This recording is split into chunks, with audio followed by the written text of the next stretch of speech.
जैसे कि आपको पता है विंटर आग शुरू हो चुका है। कई ऐसे लोग होंगे जो सर्दियों का इंतजार कर रहे थे कि जब सर्दी स्टार्ट हो तो मैं जिम ज्वाइन करूँ, बॉडी पे ध्यान दूँ, हेल्थ पे ध्यान दूँ। लेकिन मैं आपको लिख कर देता हूँ, जो लोग सिर्फ सर्दी का इंतजार कर रहे थे, विंटर का इंतजार कर रहे थे, और आप देखेंगे भी जिम में काफ़ी भीड़ हो गई होगी, और आपके आसपास के जो लोग होते हैं गली मोहल्लों के, वो आपसे भी कहेंगे कि चलो जिम चलो, मैंने भी जिम ज्वाइन किया सर्दियों। लेकिन एक बात आप ध्यान रखिएगा, ये जो उनका ये जो उनका उत्साह है, ये जो जिम जाने का उनका जुनून है, ये सिर्फ कुछ दिनों का है। हफ्ते, 2 हफ्ते, 10 दिन, 20 दिन, इससे ज़्यादा नहीं कर पाएंगे वो। क्योंकि सर्दी गर्मी से कोई लेना देना नहीं है आपकी हेल्थ का। हेल्थ तो आपकी पूरे साल रहती है, बॉडी आपकी हमेशा है, सारे सीजन को आपको फेस करना है।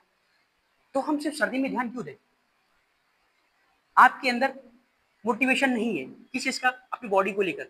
मैं मानता हूँ आप बहुत बड़े-बड़े सपने देखते हैं, कुछ भी कर सकते हैं आप, लेकिन आप उस चीज़ को इम्प्लीमेंट नहीं कर पाते। रीज़न क्या है? आपके पास जो फिजिकल एक्टिविटी आपकी लो है, आप रेस्ट नहीं ले पाते हैं। रीज़न क्या है? क्योंकि आप अंदर से डिमोटिवेटेड हैं। माइंड है आपका, लेकिन आप अंदर से डिमोटिवेटेड हैं। उसके लिए आपको ज़रूरत है कि आप अपनी बॉडी पे ध्यान दें, अपनी हेल्थ पर ध्यान दें। जब अपनी हेल्थ पर ध्यान देंगे, जिम जाएँगे, बॉडी बनेगी, जब बॉडी में निखार आएगा, आपको असर दिखेगा उसका, और आपकी डाइट अच्छी होगी, तो माइंड पॉजिटिव रहेगा। माइंड पॉजिटिव होगा तो जो आपने चीज़ें सोच रखी हैं, बड़े-बड़े सपने, बड़ा बिज़नेस करना, ब्रांड बनाना, ये सब आप कर पाओगे। ये आपको ईज़ी लगेगा। बिस्तर पे पड़े-पड़े कुछ नहीं हो पाएगा। ये ध्यान रखना तुम।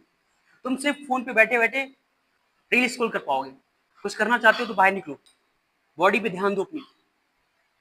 तुम्हारे पास पैसे हो जाएँगे तो अपनी कार के लिए ड्राइवर रख लोगे, घर में नौकर रख लोगे, लेकिन बॉडी बनाने के लिए आदमी नहीं रख सकते। तुम्हें खुद जाना पड़ेगा, चाहे तुम्हारे पास कितना ही पैसा क्यों ना हो। अपनी बॉडी पर तुम्हें खुद ध्यान देना पड़ेगा, उठना पड़ेगा सुबह, पसीना बहाना पड़ेगा जिम में, वर्कआउट करना पड़ेगा, डाइट पे ध्यान देना पड़ेगा। कम से कम इतनी मजबूत तो होनी चाहिए कि तुम्हारी बहन-बेटी अगर रास्ते से गुज़र रही हो कि तुम उनसे लड़ सको गुंडों से। इतनी मजबूत तो होना चाहिए तुम। अगर नहीं मजबूत, छोड़ दो, कोई मतलब नहीं तुम्हारा जीने का। अगर तुम 2 लोगों से पंगा नहीं ले सकते हो, अपनी बहन-बेटी की रक्षा नहीं कर सकते हो, तो कोई मतलब नहीं तुम्हारे बॉडी का, तुम्हारे शरीर का। डाइट पर ध्यान दो, हेल्थ पर ध्यान दो। सब अच्छा होगा, सब पॉजिटिव होगा, जो सोचा है वो भी होगा। बड़े-बड़े सपने सारे सच होंगे तुम्हारे। जो माइंड में चल रहा है वो सारी चीज़ें ज़मीनी स्तर पे सच साबित होंगी। इसीलिए पहले बॉडी बॉडी का मोटिवेशन लो।